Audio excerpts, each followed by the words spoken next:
I'd like to call to order the Reidsville City Council meeting for Tuesday, January 14, 2025. First thing on the agenda will be the invocation by the Reverend Dr. Michael T. Galloway, pastor of the Greater Brandon Chapel Missionary Baptist Church, 1121 Brandon Chapel Road, Alton, Virginia, president of the Ministerial Alliance of Reidsville and Vicinity, and a chaplain for the Reidsville Police Department.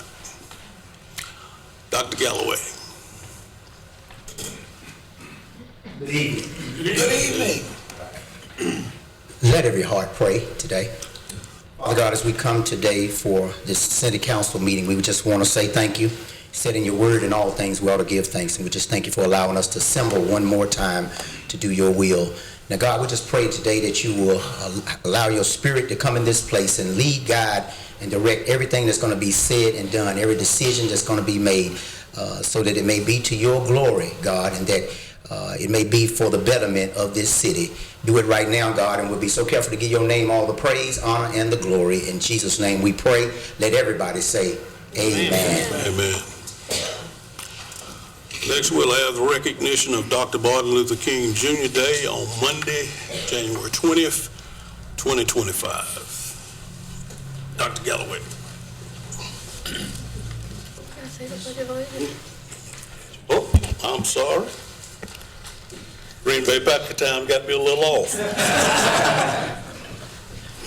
All right, let's do the pledge. Then we'll have Dr. Galloway. I Pledge allegiance to the flag of the United States of America and to the republic for which it stands, one nation, under God, indivisible, with liberty and justice for all. I hadn't quite got over that defeat this past weekend.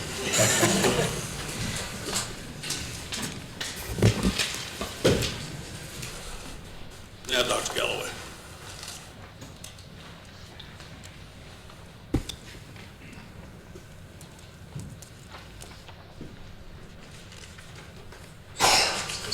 Thank you.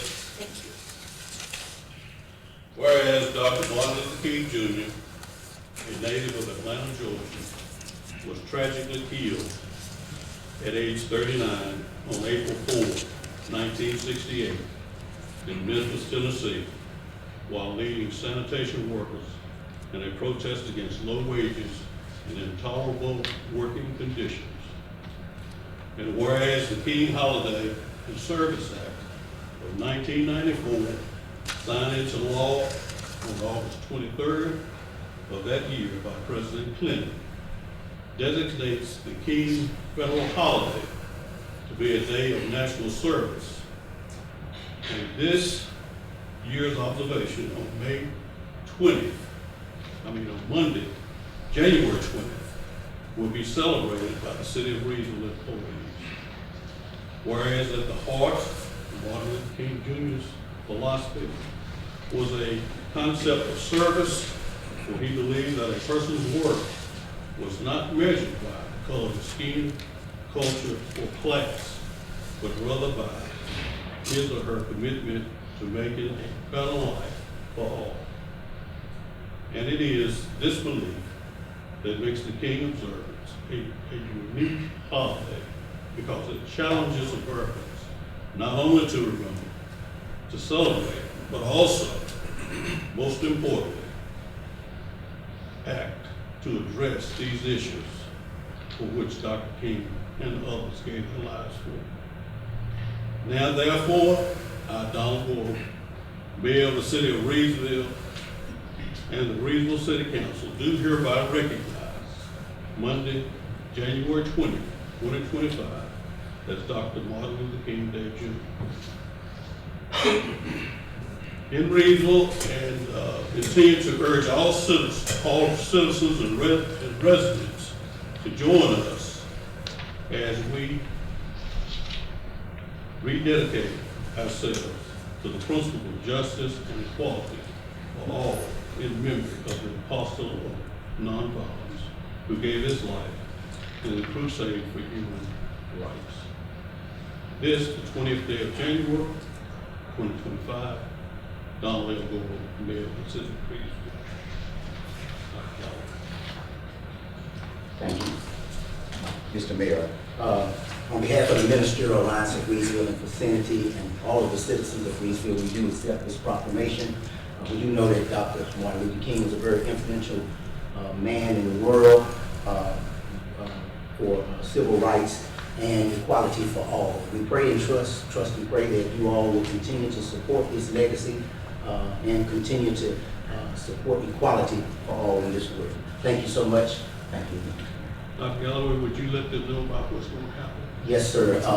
We do have several commemorative activities coming up on this weekend, starting on Sunday, the 19th, at 5 o'clock p.m. We will have a scholarship service at the Zion Baptist Church, 807 Piedmont Street. That'll be 5 o'clock p.m. Sunday evening, followed up by a unity breakfast at the Zion Baptist Church on Monday, the 20th, at 9 o'clock a.m., and that will be a unity breakfast.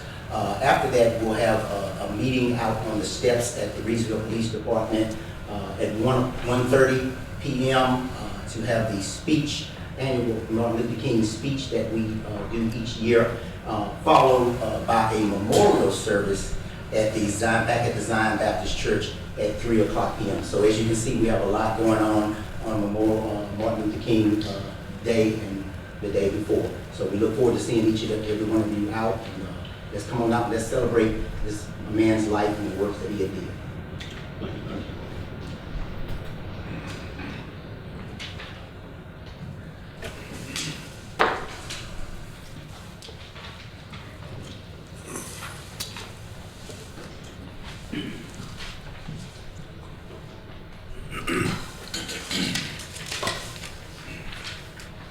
Next item will be the approval of the consent agenda. We have 2 items. Is there anyone who'd like to have one of those 2 items pulled?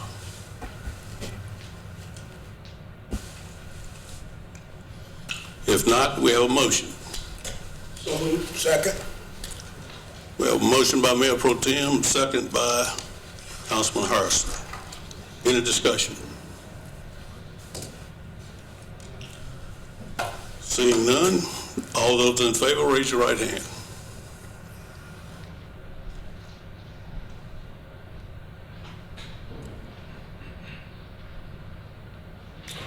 Next item on the agenda is a public hearing.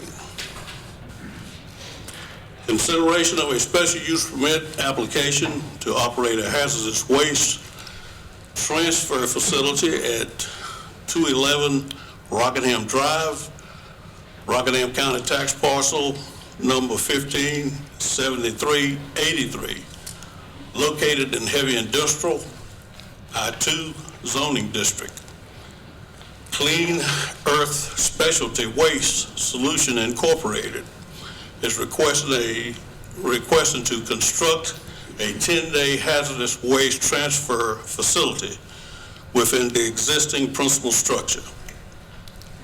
Docket number SP 2024-02, Enclosure 1, Mr. Jason Harden, Planning and Community Development Director. I believe if there's anyone who wants to speak on this particular issue, they would need to come up and sworn in, please. Place your left hand on the Bible, raise your right hand, and just swear to tell the truth, the whole truth, and nothing but the truth, so help you God.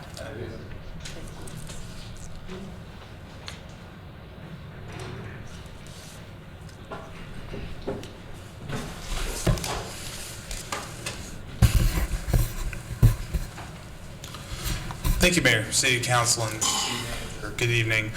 Clean Earth Specialty Waste Solutions Incorporated is requesting a special use permit for their facility located at 11 Rockingham Drive, Rockingham County Tax Parcel number 157383. The request includes constructing a 10-day hazardous waste transfer facility, within the existing principal structure. The property is zoned Industrial 2, I-2, Heavy Industrial. Hazardous waste transfer stations are allowed in I-2 per Article 5, Section 3, special uses with approval of a special use permit. The adjacent lots to the north are highway business, HB, heavy industrial, I-2. The abutting lot to the east is zoned light industrial, I-1. The abutting adjacent lots to the west and south are zoned I-2 heavy industrial as well. The area is characterized as a mix of industrial and highway commercial uses roughly. The closest residential zoning or use is roughly 560 plus feet to the northeast off of Barnes Street, unless you count the hotel that's right across the street from the facility. The standards in the zoning ordinance for hazardous and medical waste storage, treatment, and/or transfer facilities in the heavy industrial district are as follows, and they're pretty lengthy, so just bear with me.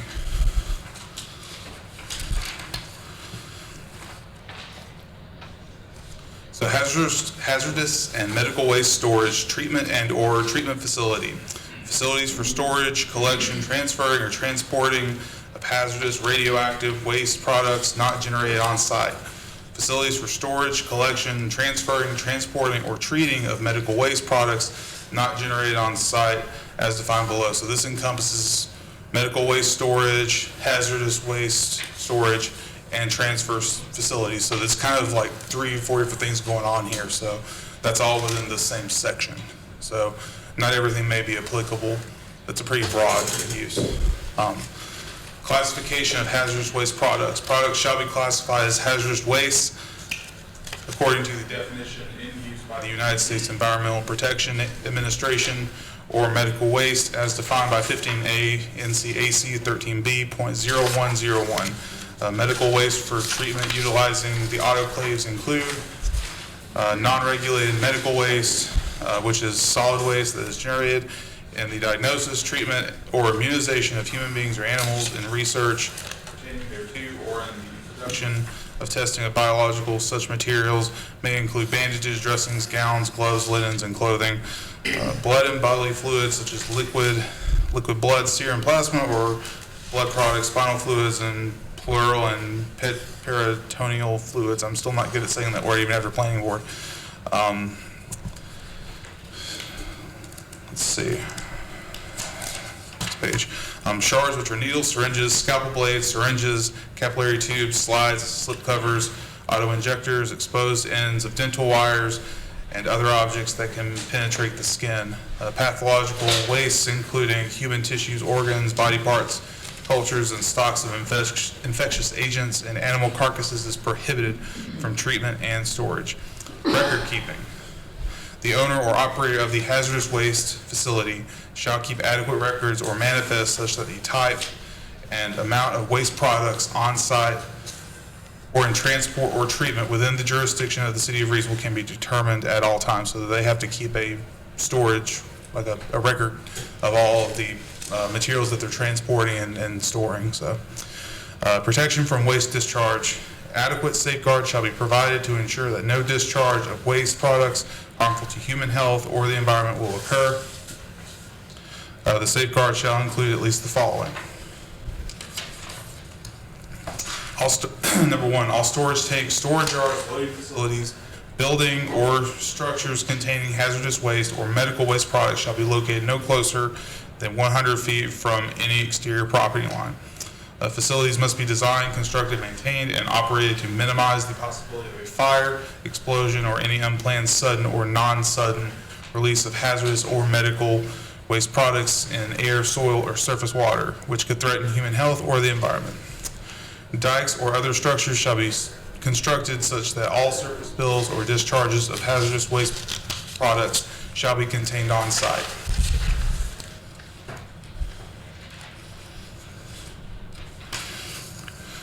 Number 4, the owner or operator must prevent the unknowing entry and minimize the possibility for unauthorized entry of persons or livestock onto the active portion of the facility.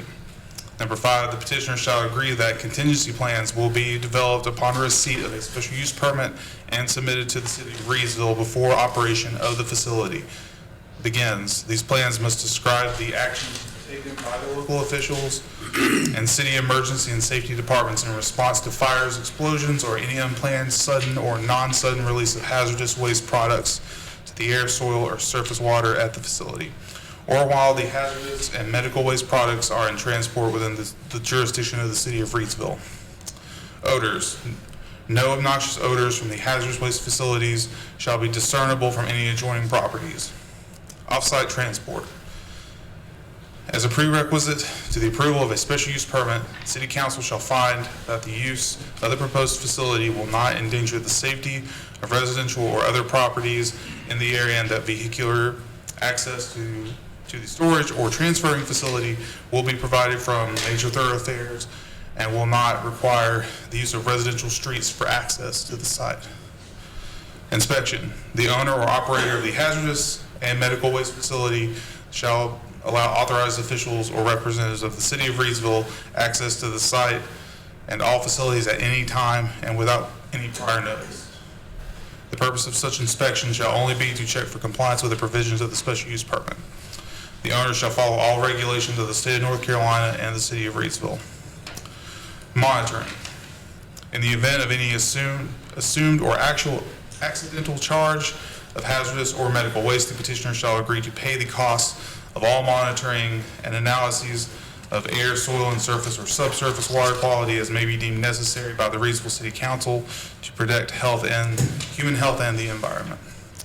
The monitoring may take place on and or off-site and shall be conducted by a certified laboratory which has no association with either the city of Reidsville or the petitioner.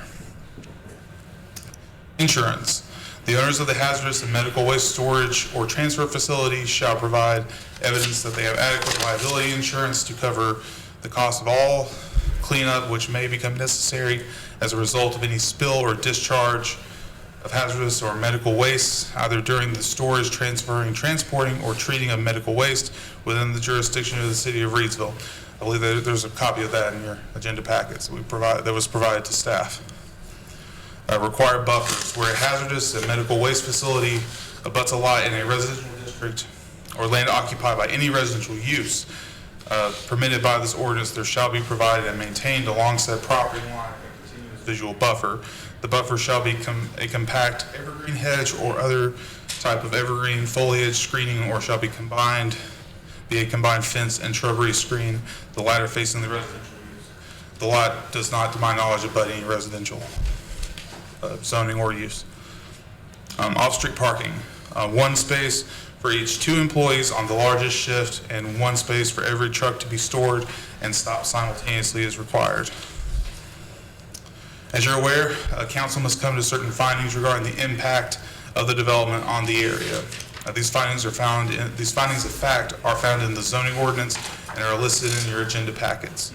It's the applicant's responsibility to provide evidence and materials showing all standards required by the ordinance for the special use permit are met, as I've stated. The following are the specific findings of fact from the zoning ordinance to which council must find. And they do have to be voted on individually. So you'll go through each one, and then at the end, you'll make a motion to either deny or approve the special use permit. So the first is the use will not materially endanger the public health or safety if located or proposed and developed according to the plan as submitted and approved. Number 2, the use meets all required conditions and specifications. Number 3, the use will not substantially injure the value of adjoining or abutting property, or that the use is a public necessity. Number 4, the location and the character of the use, if developed according to the plan as submitted and approved, will be in harmony with the area in which it is to be located, and in general conformity with the land development plan for Reidsville and its surroundings. Excuse me. The planning staff recommend the following conditions be placed on the special use permit. Number 1, that the use shall be contained entirely within the existing principal structure. Number 2, the use shall comply with the special use criteria for hazardous and medical waste storage, treatment, and or transfer facilities per the Reidsville zoning ordinance. Number 3, the use shall meet all standards of the North Carolina State Building and Fire Codes. That still applies. We just typically put that in just as a condition, but it of course still applies whether it's as a condition on the SUP or not. That's just kind of customary. Finally, the planning board unanimously recommended that the special use permit be approved with the staff recommended conditions. And I'll be glad to answer any of your questions. I got some questions. Yes, sir. So, of whatever these items they're gonna be receiving, what is going into our sewer system from this facility, if anything? Will they be disposed of, like such as Clean Harbors or whatever these other facilities are? That would be a question for the applicant. I'm not aware of where they'll be discharging any materials. So when they Sir. apply for this special use permit and go, they don't let us know what they would be and what possibilities of what is discharged into our treatment facility to go downstream of the Hall River? That would be something that, council would ask, like you are right now during the special use permit application. So I think that's a perfectly good question for the applicant. Yes, sir. Well, I guess my question appears is probably gonna be all for them then.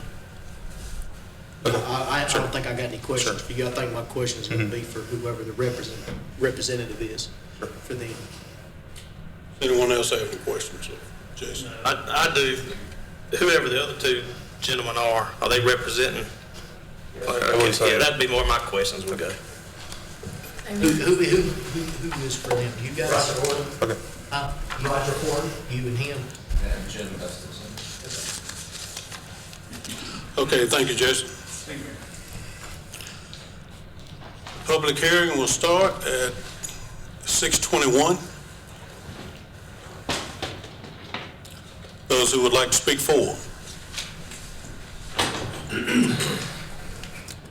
Thank you, Mayor and council members, for taking the time to consider our request.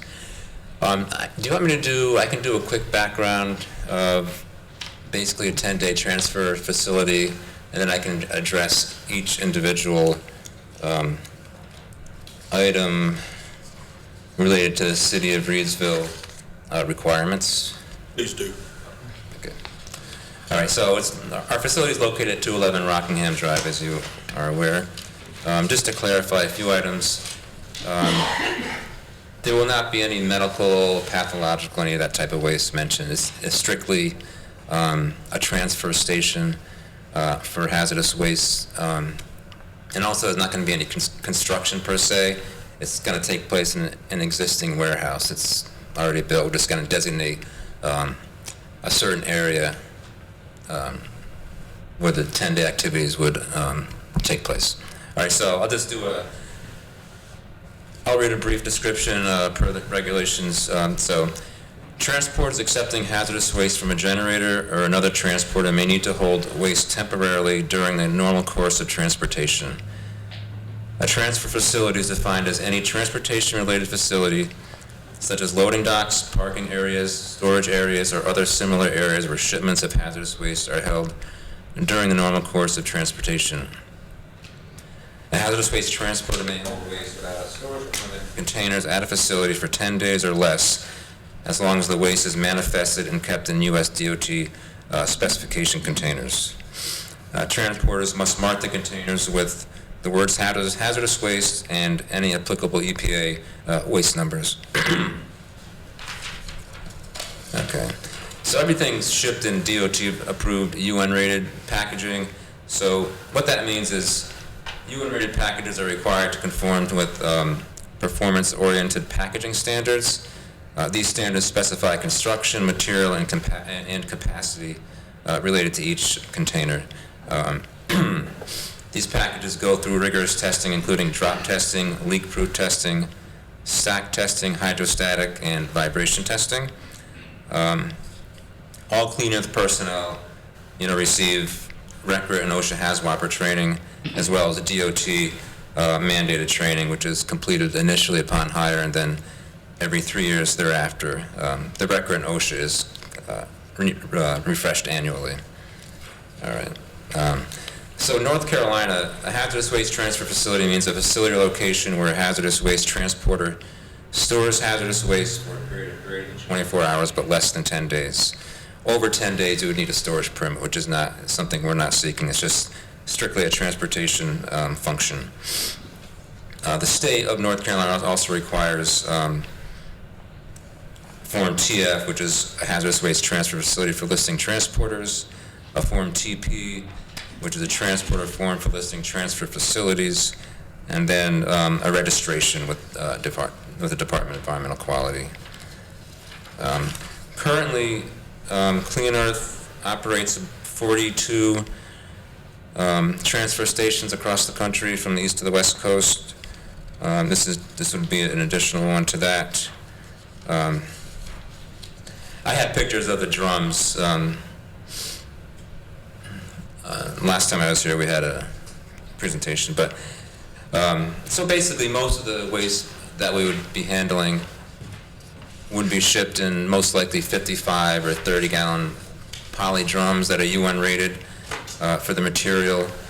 Everything in those drums is packaged according to compatibility groups. So you wouldn't have acids and bases in it. So you had acids in one drum, bases in another drum. Everything's packed for compatibilities to minimize any potential reaction that could occur in transportation. Did anybody have any questions so far? I do. With the company, you said you got 42 locations Yeah, give or take. on top of this. Yeah. So how long have y'all been in operation? 30 so years. Like, Yeah, in Reidsville, In Reidsville? going on 10 years. Okay, and what's your record with safety or any kind of issues with any kind of, if you're doing one of these events, I don't know if you do this yearly or how you do it, but what's your record of any kind of accidents happening when you're doing this 10-day? We haven't done it yet. We're waiting to get the, So this would be a permanent use. you mean, So this is permanent for y'all to do down here? special use would be so that we could do it with hazardous waste. I guess you could argue that we're doing it currently with non-hazardous waste, but in order to do it with hazardous waste, we need to get a special use. So Along with the 10-day. So you're similar to like Shamrock?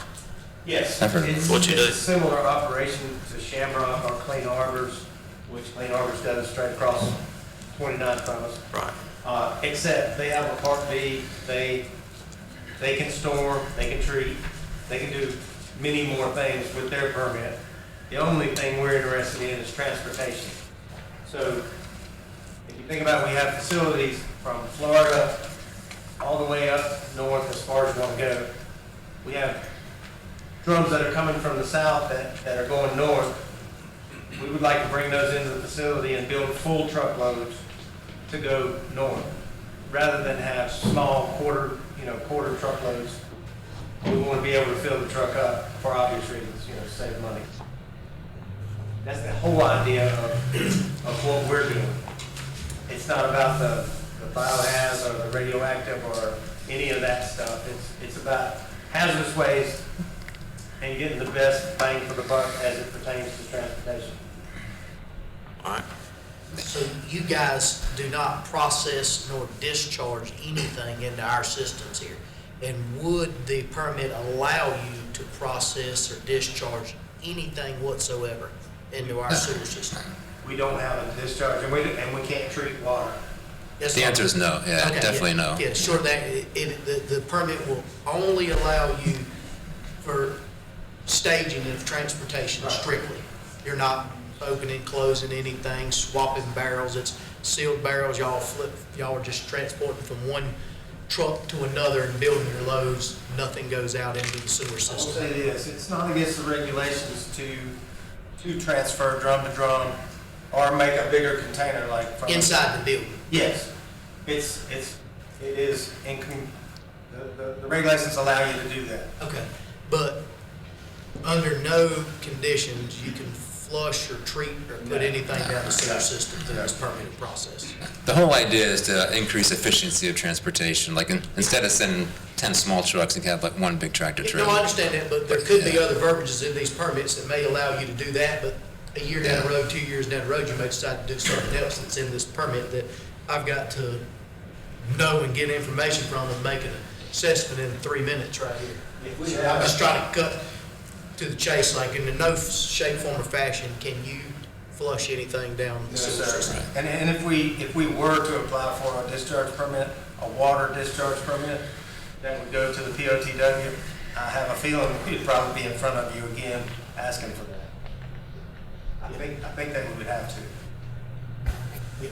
Well, I'd probably say no if you was in front of me asking for that, for obvious reasons, so. Well, it wouldn't be for what we're doing now, it would be for water. It would be for something non-haz like water. Yeah, okay. I'm good on my questions. We're not flushing anything down the sewer system. Typically, we don't even open the containers. They come off the truck palletized. They might be staged for a period of time and then go back on a trailer. That's kind of basically in a nutshell. And Clean Earth has two transportation entities, Republic Environmental Systems Transport Group and Clean Earth Specialty Waste Solutions, Inc. And those are entities that typically operate the 10 days, and we have a pretty good record. You can search online on the safety reports and This is find only stuff. allowing you to act as a transfer station. It's moving loads from one to the other, storing for 10 days or less, like you said, putting it on a truck, sending it wherever to be disposed of. We're not disposing of anything here in Reidsville or Rockingham County. Nothing hazardous. We do process non-hazardous material. That's, y'all already operating on this. Yes, sir. It has nothing to do with this. Yes, sir. Yeah, okay, I'm good. Most of the hazardous waste coming into that facility, that would come into that facility, probably either go to Alabama or Pennsylvania, right? Yes. For final disposal. So that's where we send most of our material from this part of the country. So I'm just curious, like that stuff, this off subject, I'm just curious. So like she was reading out these things like bodily fluids and all that stuff. Where does that dispose? Does that get treated in a plant and sent down the pipeline and back into the rivers? A lot of that stuff gets incinerated. The medical waste, we don't deal with medical waste or I'm just pathological, curious. but a lot of it, some of it goes through an autoclave, and some might be, like I used to work for a company that did that, like some of the medical waste will get autoclaved, which heat and pressure, it becomes basically benign, and then it gets sent to a landfill as solid waste. And then like the pathological waste would be incinerated, I think, if I remember. So.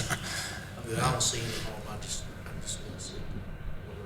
I have a question, sir. So the 10-day hazardous waste transfer facility, it can stay there 24 hours up to 10 days. Is there any possibility that it would be loaded on a truck and then come back as a different shipment? No, because once it would come in, it would be shipped out to its final destination facility. So I don't see any scenario where, unless a truck broke 42 down on the transfer highway, stations just seems like an awful lot. I know our country's big, but if it goes to this transfer station and the next stop supposedly is the end result, just that doesn't seem logical to me. The way to think about it is if our company has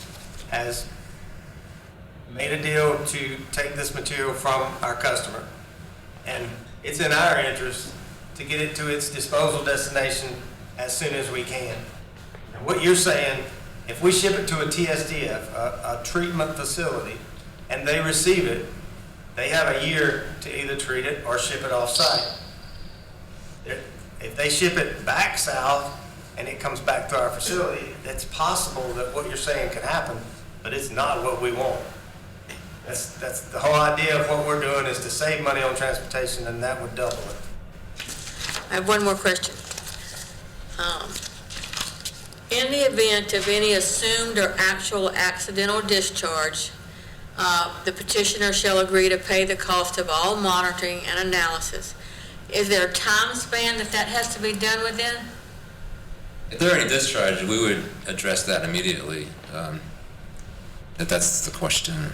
The question is, so if that should happen, do you have to act on it like within 24 hours, or? Yeah. That's the time span that would have to be acted on and taken care of You have within. to spill, you would have Yeah. to start cleaning up immediately. Yeah, as soon as you see Probably it. state authorities, I would think.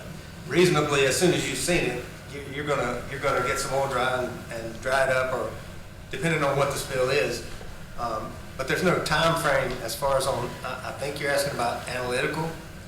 Well, how long will you be allowed to take care of the problem and have it totally taken care of?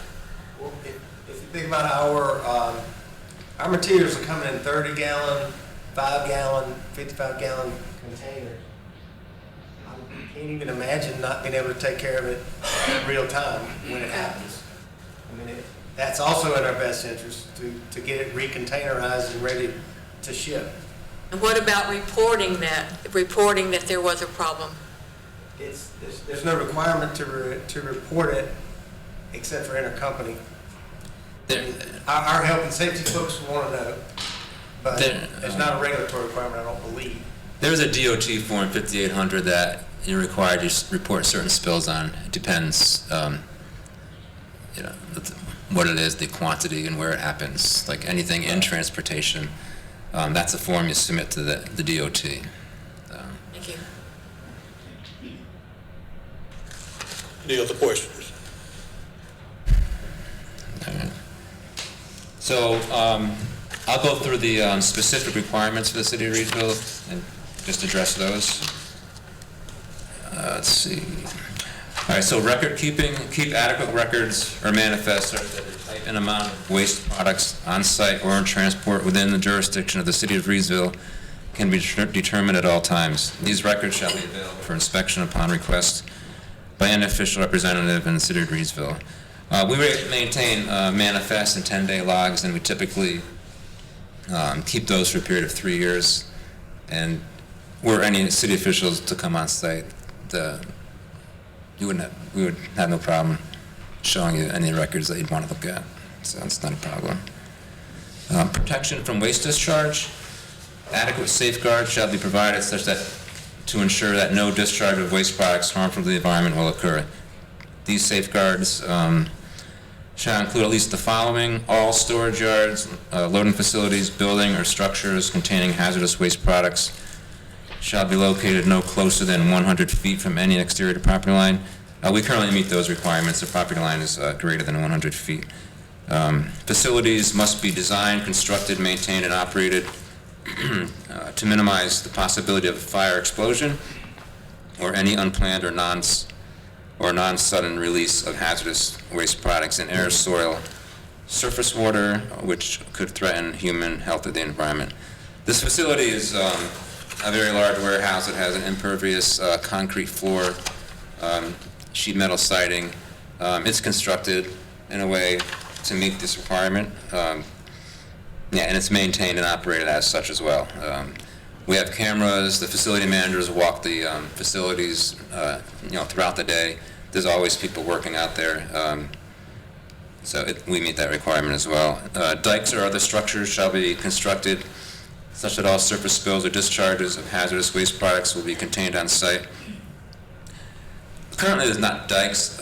Were we to get this permit and move forward with the 10-day operations, we could look at that, as well as we would also, we'd have spill kits. Like typically it's standard practice whenever there's staging of hazardous waste to have spill kits nearby, even where your trucks might be. In some TSDFs anyways, we have spill kits, but a spill kit would have like absorbent booms, pads, PPE, anything to address a potential spill were to happen. So you got to keep in mind, like these drums, when they're loaded onto a trailer or truck, they're inspected for integrity there. So as long as no accidents on the roadway, they're still going to be the integrity is going to be not an issue when they get to the 10-day.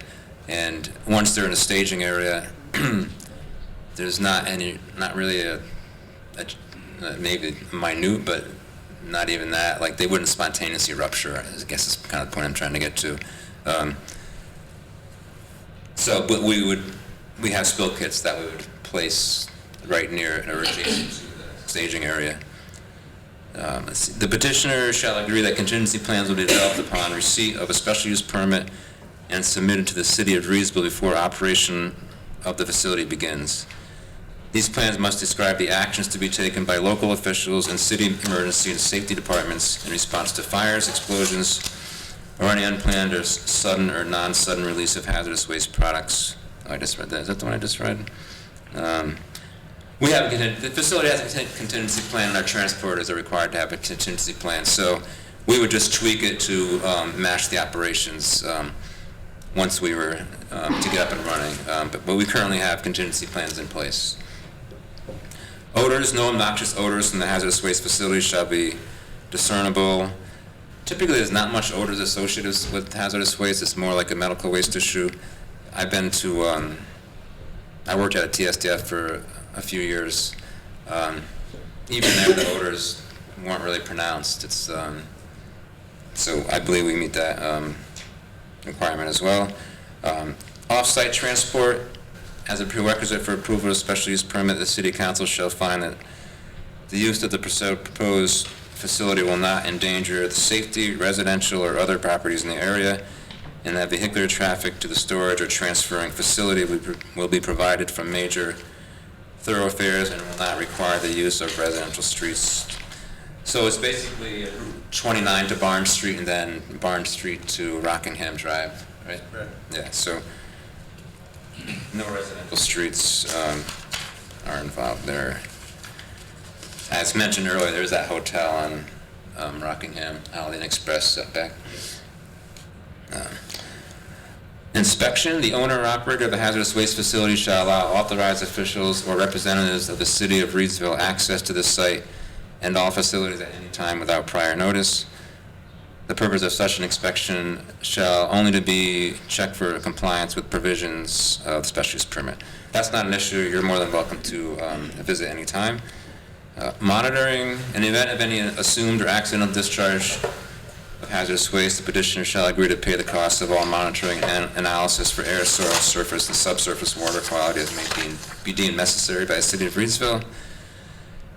City Council to protect human health and environment. The monitoring may take place on or off-site and shall be conducted by a certified lab with no association either the City of Reidsville or the petitioner. Yeah, we would do that. That's like an automatic thing. We have insurance. If something were to happen, we would contact a consultant and we would take care of that. The insurance owners of the hazardous waste transfer or storage facility shall provide evidence that they have adequate liability insurance to cover the cost of cleanup, which may become necessary as a result of any spill or discharge of hazardous waste, either during storage, transferring, or transporting within the jurisdiction of the City of Reidsville. In the package, the package here, there's an insurance document we have. It spells out the amounts that we have for insurance, so we meet that requirement. Let me see here. So commercial general liability is $5 million. Automobile liability is $5 million. Umbrella liability is $10 million. And yeah, so excess. Can I maybe summarize this up? Yeah, what? The bottom line is if something spills, you're responsible, you're gonna clean it up. Absolutely, yes. You've got safety kits on site to clean it up, right? Correct. You're not dumping anything in the sewer systems whatsoever, it's strictly a transfer station. Right. I think I understand it on everybody else, I'm ready to move on. I have one more question very quickly. I'll make a motion to pass. Mayor, I have one more question. Quickly. In the event that your special use permit is approved, when do you anticipate being up and running to receive your first shipment of hazardous waste? So that's yet to be determined. What do we think is that? Late in 25, early 26, or is it? Yes, and we don't, and receive is a kind of a loaded term when it comes to Right. regulatory. We don't have a permit to receive. It's in transportation. I mean, okay, but when will it be in your facilities, what I was going to It will say? depend on the business needs of the company. And we also have a 10-day in Charlotte. So it'll just depend on the business needs. And the facility in Charlotte's very small. And they've got more than than they can, I guess, to manage, because they don't have a lot of parking. So I would think sooner than later, but I don't make those decisions as far as who's going to ship it to me. Thank you. Any other questions? Angela, were they the only two that were sworn in? Yes. Okay, so there won't be anybody against. At this time, we can do the 4 findings of fact.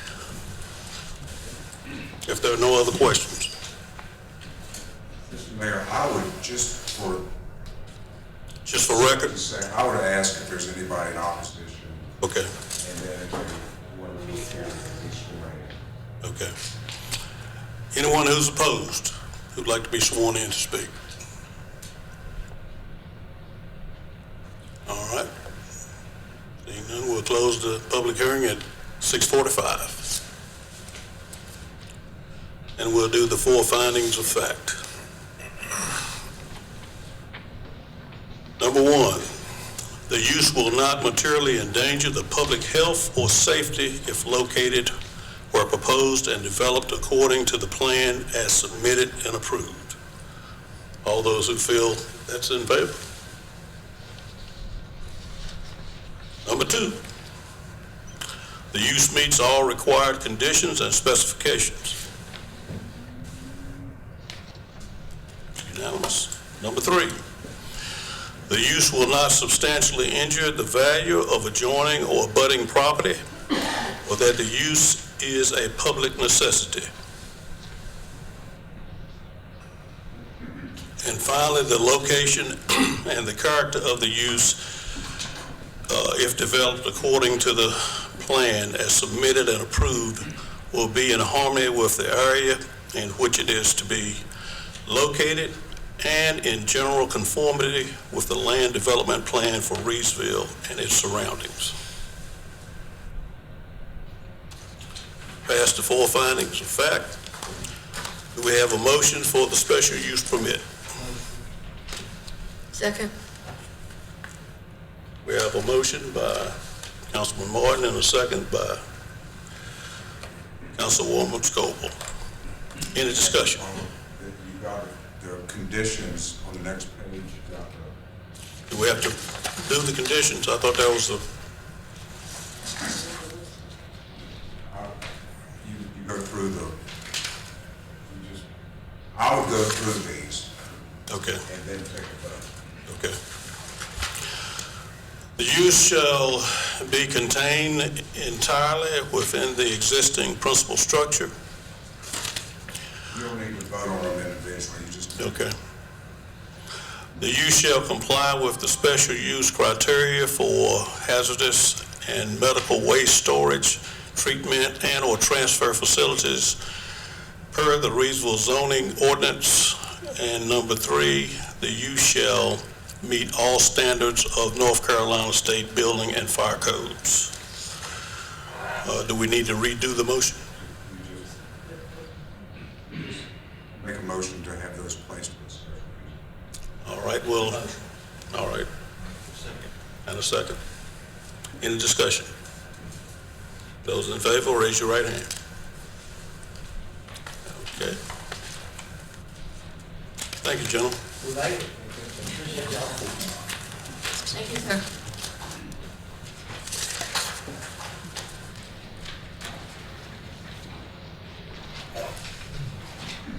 Next item on the agenda, consideration of City of Reidsville audit ending June 30th, 2024.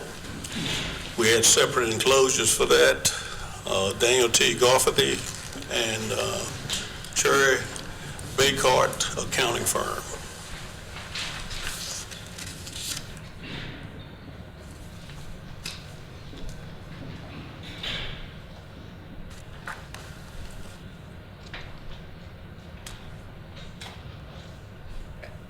Thank you very much for having me here today. I appreciate the opportunity to be able to speak with you all here about the audit process. We start this process really at the beginning of 2024 and culminate with being able to issue a report at the end of 2024 on your financial status of 6/30/2024.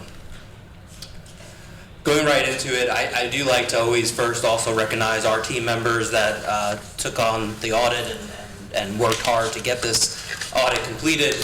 I serve as your audit engagement director. April Adams was the quality reviewer for this year. Albert Alton with me is the manager on this engagement. Jace McDaniels and Carolyn Borden were the key staff and associates helping to complete the work. We audit the financial statements of the city of Reidsville in accordance with generally accepted auditing standards. We also perform our audit in accordance with government auditing standards. That's all in which to form an opinion and provide reasonable assurance that the financial statements are free from material misstatement. We also do audit your compliance with certain grants, whether they be federal or state, and ensure that those things are within compliance as required by the federal or state laws. And I'm happy to say we issued an unmodified opinion in all cases. Unmodified opinion being a clean opinion and the highest level opinion we can give under our auditing standards. This slide just talks about the grants from the federal and state perspective that we looked at this year. Coronavirus state and local fiscal recovery funds we have looked at every year that you've had spending due to the requirement at the federal level to audit that program on a yearly basis. And then we looked at the Clean Water Revolving Fund as well this year and noted no issues with the spending of those dollars in accordance with the grant agreement. And the last one here on the state side is the Rural Ready Sites grant for your special project that was being completed and was again spent in accordance with the grant agreement. This slide is a long way of just saying that while we look at internal controls and if we find issues, we will report on those issues. We do not provide an opinion on the effectiveness of those internal controls. Material weakness is one where a material error could go undetected due to a lack of a control or a control not operating effectively. Significant deficiency is one that could be less than a material weakness, but still important enough for us to make you aware of. And we did not note any material weaknesses as a result of our report. This slide is about audit adjustments. So as a part of our audit, we are looking at the correct balances to make sure that they are correctly stated and materially stated. If we find any issues, we need to make those aware to you all as potential proposed adjustment. Of that adjustments, you can either make the adjustment or pass on it based on the level of materiality. Happy to report that we did not have any audit adjustments as a result of our testing. We found that all the items that we tested were reasonable based on the information provided and what was recalculated.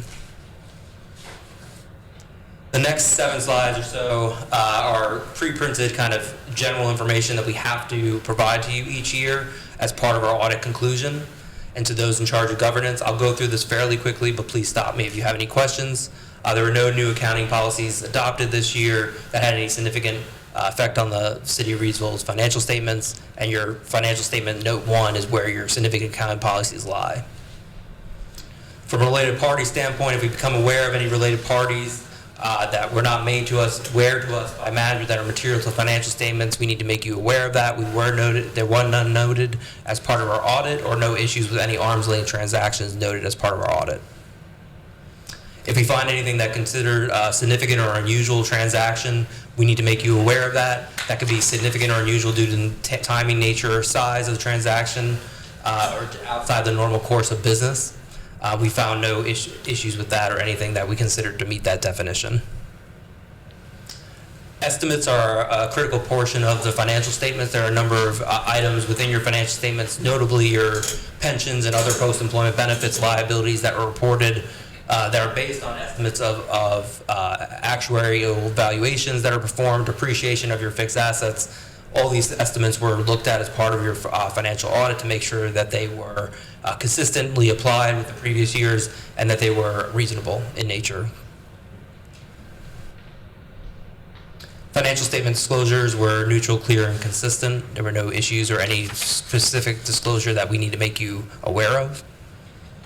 Non-attest, so attest being audit service, so this would be any non-audit services that we provide. The only one we provide to you all is to complete a data collection form, which is how we submit to the federal government what grants were tested and what the results of that testing was, so they can see across the country everyone in a more clear, concise manner of what they're looking at each department. And we were not aware of any circumstances that affected our independence as it relates to the audit of the financial statements, and no issues to report. We had no difficulties encountered. We had no disagreements with management. There were no auditor consultations, so this would be something internal in our firm that we consulted on. We did not have any. And then we received the manager representation letter dated December 4th, the date of the financial statements that were issued. In management consultations, if management consults outside of us with other accounting firms kind of shopping for an opinion of some sort or a different treatment that we might be proposing, we need to make you aware of that. There were none. There were no other findings or issues noted, no fraud or illegal acts noted as part of the audit to this date of the presentation, and no events or conditions that noted that contained any reason for us to believe there's any substantial doubt for the city to continue. This slide and the next one go over the information that is accompanied in your annual comprehensive financial report. It's a large document. Most of the information that we're providing opinion on is in the middle, which is your financial statements and your notes. Everything outside of that, we do provide either limited assurance on, like your supplementary schedule, your budget to actual schedules, or we provide no assurance on, which is related to your management discussion analysis, statistical tables, introductory section. We do read the information, but we do not provide any opinion on that information. There are a few GASBs that will be applicable to the city over the next couple of years. 101 is going to be the one that's going to be applicable to you. 101 and 102 applicable to you next year. 101 having maybe the biggest effect. Potentially, management will be looking at that calculation, and we will help to answer any questions that management has as they calculate it and look to see that it's implemented correctly. 103 and 104 will have 103 will have a bigger effect on the financial statements a little bit in terms of your general fund budget going to the back schedules and not providing opinion on it, where right now we do provide an opinion and it's in the front schedules, and there are some other changes throughout the financials as well, but that's 2 years away. The local government commission a couple of years ago required us to input certain information into a spreadsheet that then will then spit out certain financial ratios. Those ratios we look at to see if you have anything that would consider a financial performance indicator of concern. There were no. There was two things here that we need to talk about. But I'll just say for your budgeted tax levies, you do have you collected more than you budgeted within 3%.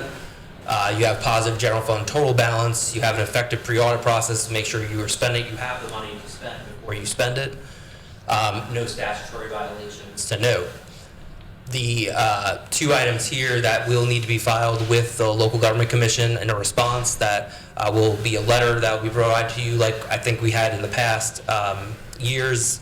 If you remember, and it's within 60 days of me presenting to you here that you need to file that letter with the local government commission. The first one is the water sewer fund operating net income, excluding depreciation, but including any principal or interest paid on your debt service, was less than zero this year, which then resulted in the second comment in that your debt covenant was not met. You were under the ratio requirement by the bank's standards. That covenant violation is attested to or kind of confirmed through the audit process, in which the bank will then start the process of the items needed to remediate that. However, the city, as you already probably know, had gone through a rate study already, has come up with new rates, has already implemented those new rates. So everything that you had to do to remedy that has already taken place. It's just a matter of formality that you have to present that now to the bank, and then they will clear you of your debt covenant and you'll be go on. But you do need to discuss this and what you did to remedy that to the local government commission in a formal letter that will be signed by the board.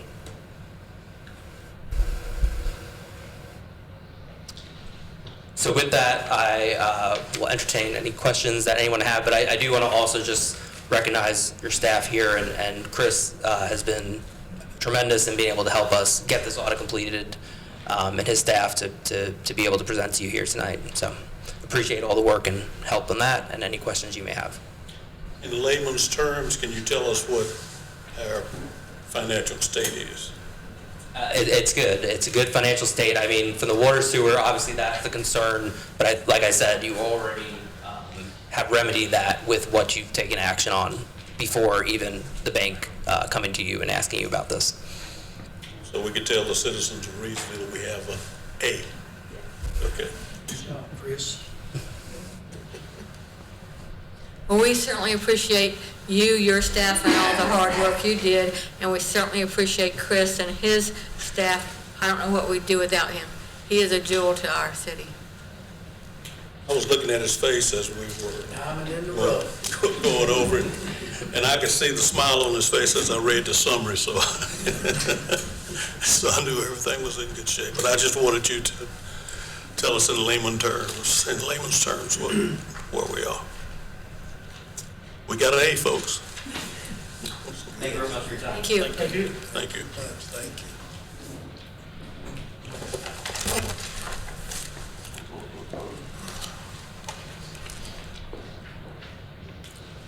Next item on the agenda, consideration of changes to the prohibited activities section of the city's technology, computer use, digital resources, and access policy. Enclosure 2, Sherelle Williams, Information Technology Director. Good evening, City Manager Moore, Mayor Gorham, and the members of the City Council.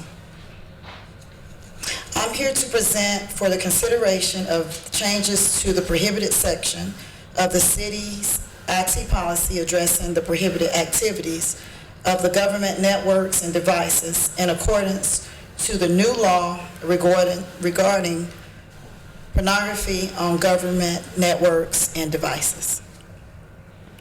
So some of these key updates to the policy include viewing pornography on government networks. That includes employees, elected officials, appointees, or students are prohibited from viewing pornography via the city networks regarding whether they are using their personal device or own devices on the city's network. That includes Wi-Fi as well as cell phones, laptops, desktops as well. Viewing pornography on government-controlled devices. Also, it includes the definition of devices.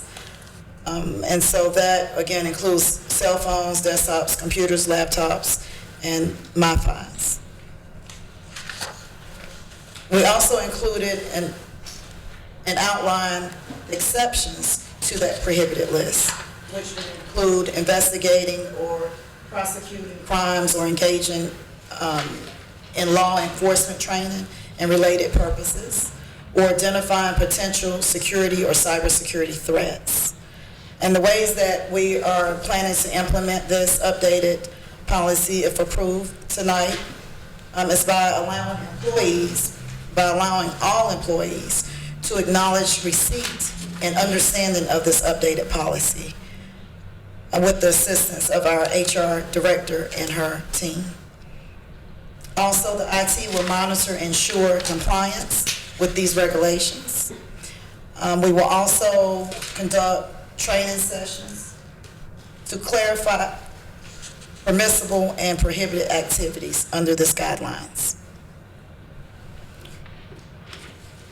Do you have any questions for me? Any questions of Ms. Williams?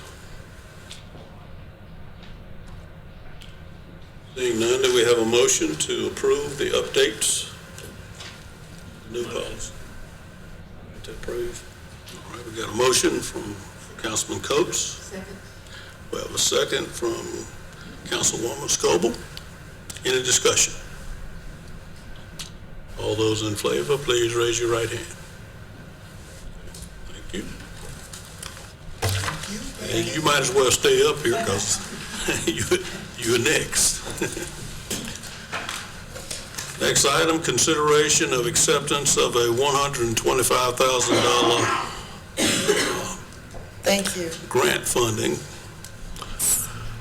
through the State of Local Cyber Security Grant Program with accompanying budget ordinance amendment number 7. Mayor Gorham, I am pleased to announce that the City of Reidsville the City of Reidsville IT Department has been awarded a $125,000 grant through the State and Local Cyber Security Grant also known as the SLCGP grant. And so this funding will help to strengthen the city's cybersecurity infrastructure and protecting the integrity of our digital assets and systems. The grant, we will utilize the funds, if approved tonight, by enhancing network security, and that will include upgrading firewalls, the firewall intrusion detection system, and other critical infrastructure to safeguard against emerging threats. Next, we will continue employee training, which will provide cybersecurity awareness training for all city employees to reduce the risk of phishing. Incident response enhancements. We will further strengthen our existing comprehensive incident response plan to ensure that the city is prepared to address potential cyber threats effectively. And lastly, we will modernize our legacy systems by replacing outdated systems with more secure and effective solutions. This grant represents a significant step forward in our efforts to protect sensitive data and ensure that uninterrupted delivery of essential services to our residents. By investing in these critical areas, the city is proactively addressing and increasing the challenges posed by cyber threats. Thank you for your consideration, for approval, as well as your continued support for our efforts to enhance the city's technology capabilities. Thank you. Thank you so very much for all that you do for the city of Reidsville. Way to go, way to go. Data breaching and cybersecurity is top priority nowadays. And thank you. We're just so proud to have you and what you're doing to keep us safe in the area. Do we have a motion to accept the $125,000 budget amendment number 7? Yes, sir. All right, we got a motion by Councilman Hairston. Second. All right, we got a second by Councilman Coates. Any discussion? All those in favor, please raise your right hand. Good job. Good job. Thank you. Got 2 big smiles in here tonight. It's time for public comments. Is there anyone who'd like to come and address the council?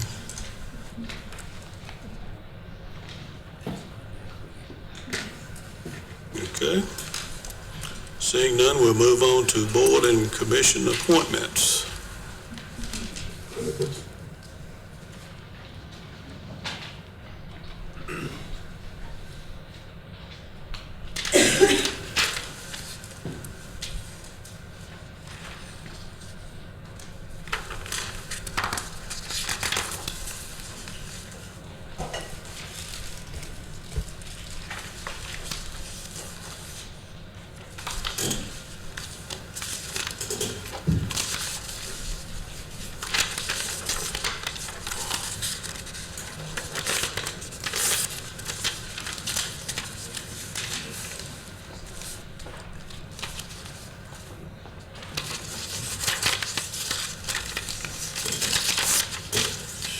Next item, city manager's report. Thank you, Mayor and Council. First and foremost, Happy New Year and welcome 2025. I look forward to serving with each of you this year, along with our team here at the City of Reidsville. I think we'll have another productive year, so looking forward to that. Just a couple highlights from my monthly report. The annual City Council retreat will be Thursday, February the 20th, from 8:30 a.m. to 12:30 p.m. and then again on Friday, February 21st, from 8:30 a.m. till 12:30 p.m. and both days will be at the Carriage House. Also, the North Carolina League of Municipalities Town and State Dinner will be held on Tuesday, February 25th at the Marriott in downtown Raleigh, and then also the North Carolina League of Municipalities City Vision Conference is April 29th through May the 1st, and it will be in Greenville, North Carolina. A couple other announcements. The Battle of the Cup will be held on Thursday, January 23rd from 2 to 4 p.m. at Parks and Rec Building. This event will feature 3 events. The events include the Best Macaroni and Cheese, Team Jenga, and Team Volleyball games. So please mark that on your calendars to come out and attend. And then the last thing I wanted to mention in our report, I wanted to give a special thank you to Josh Beck and his leadership, along with all of our Public Works Department, including police and fire during the last couple of days, or really week and a half of events we've had with snowstorms and ice. Your dedication to stay day and night to make sure the roads are clear, we certainly appreciate that. But just want to give a special thank you to those employees who made everyone safe and did an exceptional job clearing the roads in such a timely manner. So thank you.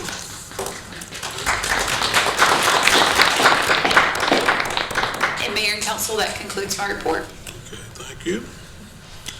I'd like to echo what you just said in reference to the Public Works, Fire and Police. I was out probably doing what I shouldn't have been doing, riding around a little bit doing the bad weather.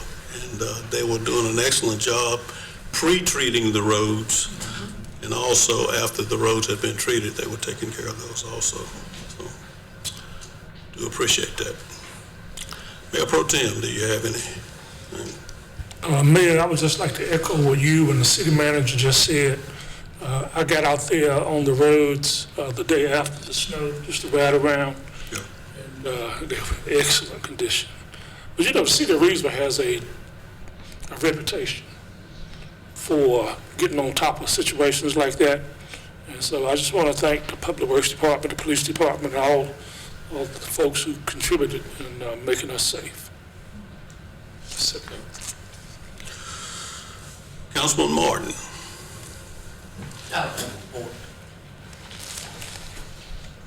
Councilman Coates.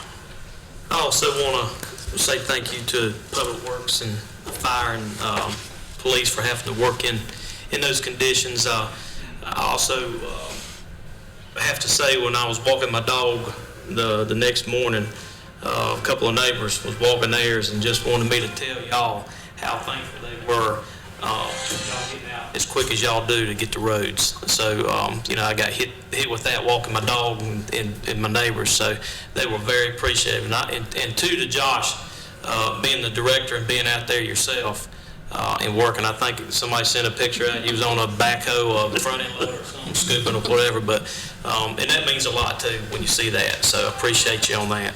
On December 3rd, I attended the employee holiday luncheon at the Carriage House. Very well put together. Very nice attendance. December 6th, attended the Christmas tree lighting at Market Square and a downtown event. And I'll have to say it was another successful event with the amount of people that was here. So it was very, very well put together. A lot of compliments on the decorations and hearing, I think the snowman, whatever that thing's called, scaring kids. You could hear them screaming when it started making noises. So that was pretty good. But a lot of compliments on that. And on December 12th, we did the tour at Unify. Councilman Hurst. Thank you, Gordon. Mayor, thank you so much. I attended the Public Works barbecue. It's always good, excellent, and just enjoyed the fellowship. And then just piggybacking off of Councilman Coates, the downtown decoration, absolutely beautiful. We have a beautiful, beautiful city. It's getting better all the time. And it's getting better and better all the time because we have such dedicated and hard-working city employees who put so much into it. And we appreciate that.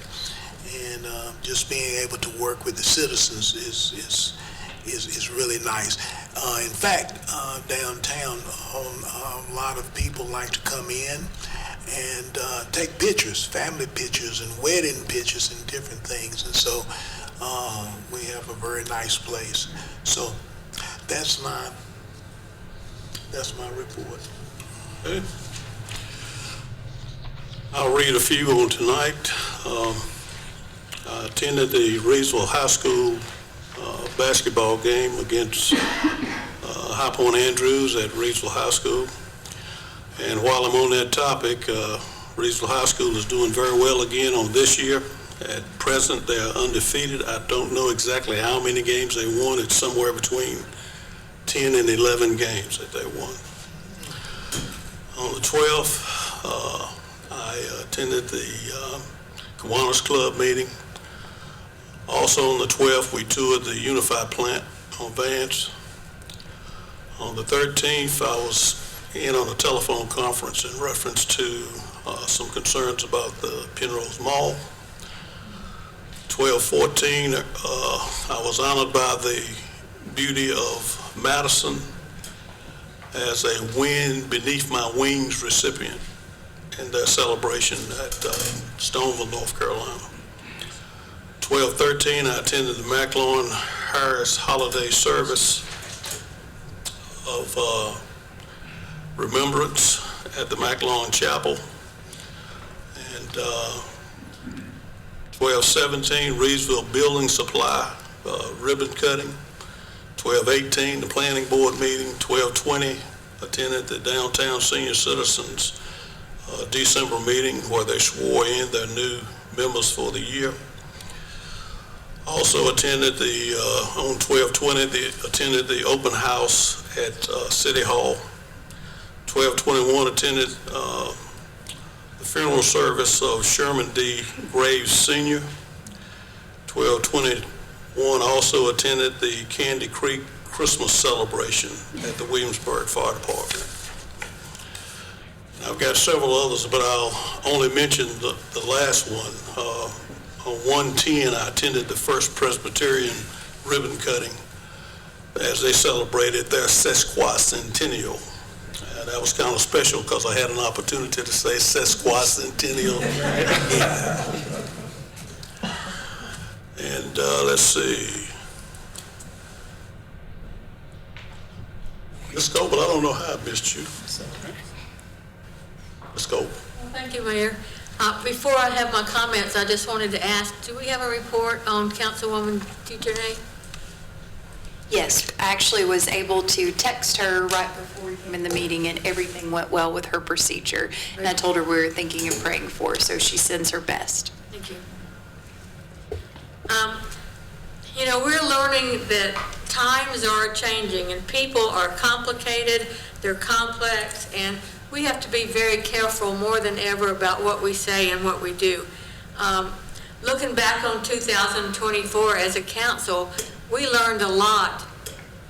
You know, we had the UDO was a new experience for us.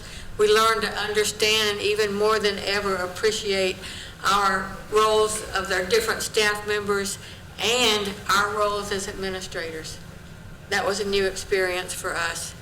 We began the long process of writing a new city policy that no matter which way we turned, we could not please everyone.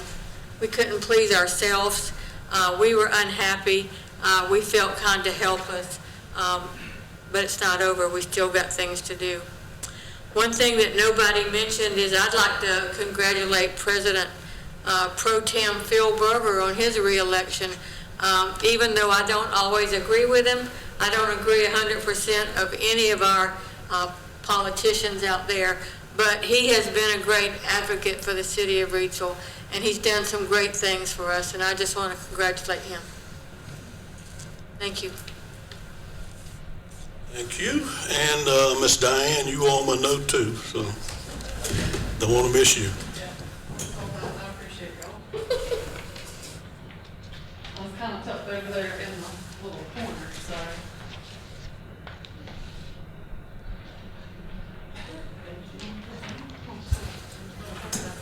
I will.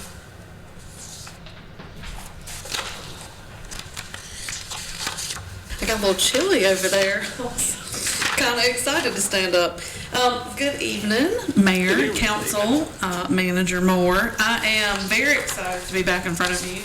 It feels like a really long time. The weather has played havoc on our schedule, so I'd just like to say first, thank you very much, Mayor, for reminded me of these last 2 ribbon cuttings. We've had 2 really amazing ribbon cuttings. I don't know how many of you have had the opportunity, but if you have not met the new owners of Reidsville Building Supply, they've been there for a little while, so you may have encountered them. But they're just really phenomenal family. The father actually approached me about being involved in Reidsville and in the chamber and other events. So that was really pleasing back in December, and I didn't want that to get lost in the holiday. And then what West Pitts and the church congregation at First Pres is doing is just amazing. And so really was excited to celebrate their sesquicentennial with them, and the mayor really did have a good time with that, y'all. That was fun. So we do have some things coming up, and then I wanted to report on a couple other things. We do have our MLK Unity Breakfast coming up on Monday. We are sold out.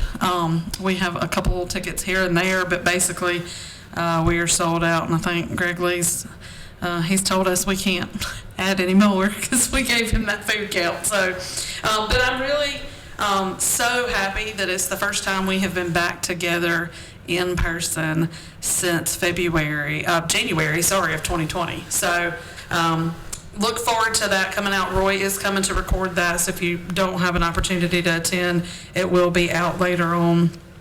Also, we are having our 64th annual awards luncheon, and I was a little remiss to put the place on there, but that deadline is the next Friday to get signed up for that. It's sponsored by First Piedmont, but we will have it at the Carriage House. So thankful to be back there. So excited to use that facility. The program begins promptly at 12, and we always promise to have you out by 1. If you have the flexibility, we'd love for you to come and see us. We start seating at 11:30. Tickets are $25, and again, this is for our annual meeting and also our awards. We have 2 new members, Youth Haven, we have Melody Tudor, and then the NIA Piedmont Triad Insurance with Jason Smith. Our next Coffee and Connections will be hosted by Eden Jewelry on Thursday the 6th at 9 a.m. Always a lot of fun. They give away some fun stuff. Still trying to get them to come back to Reidsville, maybe have a location, but we'll see how that goes. I did want to give you guys a couple updates. Leadership Rockingham this year, really excited about it. It's going well. I wanted you to know what the next few days are, just because I know some of you stay interested in that. The next time we meet will be February 12th, and it's Rockingham County Day. So we'll be doing a tour of the courthouse and the jail and all of that. Abner's working out all of that for us. I love that their office coordinates that. And then in March, we'll be doing Wentworth Day. And then in April, we will be here in Reidsville. So if anybody is around, and I don't have that date, but it's the second Wednesday. And usually Leanne helps me coordinate that, so I've reached out to her. Looking forward to, so if any of you are available that day, I'd love for them to meet you all and work through that. But we usually do a tour. We work with Josh. We've done Public Works, done some canine stuff at the PD. So I would love for y'all to be available. The really cool thing that their class is doing this year, there was a lot of discussion. They may still do some Western North Carolina stuff, but they started talking about the need and the homeless need here in Rockingham County. And so we kind of dived into that discussion about the permanent place that's been purchased, but the temporary right now. But they are also looking the topic of our civic organizations and our nonprofits, and how a lot of our organizations, there's not a countywide database for those, and how a lot of times people kind of abuse the system, and then people who don't know where to go. So they are working on pulling together like a live database that we will start to, and what they're going to do is basically turn it over as the class to the chambers and let the chambers, and so we're going to pitch it to economic development and just see if there's a way that we can maybe get a countywide database for those, like a live accessible, just we don't have a Grace network or anything like that. So trying to figure out what that looks like. Also, a couple of dates and things for you to know. There will be another countywide coffee this year. There's a program within the school system that partners with economic development, and it will be at the economic development office on Tuesday, April 8th at 8 a.m. if anybody wants to attend that. And also, we're working on our directory, so just know that once that hits the shelves, we'll make sure that you have them in your hands. I think that's it. Does anybody have any questions? Got some contact information for this guy on the bottom. You said reach out to Kiwanis Club. I sure do. That was a leftover piece, and I'm happy to make that announcement. It's Lyle Milligan, and I can send you his contact info. And we hope it will be March 15th, but that hasn't been confirmed with the high school yet. Yeah, and Teresa can help you too with that, so. They have some we have some really delicious pancakes, so we'd like to have you all come out. Anything else? Thank you. Thank you for all you do, Diane. Yes, sir. Ms. Angela, if you'd give us the announcement of the board and commission appointment. Okay, there was one consideration tonight, which was for the Reidsville Firemen's Relief Board. Charles Spagg had reapplied for a 5th term on that board, and he was unanimously reappointed. Thank you. Next item on the agenda will be a move to the first floor conference room for a closed session to consult with the city attorney on 2 matters in order to preserve the attorney-client privilege pursuant to NCGS 143-318.11A3. We will not be returning to council chambers on tonight. We do, as always, appreciate you all coming out in support of the city of Reidsville and the Reidsville City Council. Thank you so very, very much for your presence tonight. Motion to go into closed session. Yeah, we will make a motion in here to go back. We have a motion to go into closed session. So moved. Second. Okay, we have a motion and a second. All those in favor, raise your right hand. Okay, thank you. Thank you again.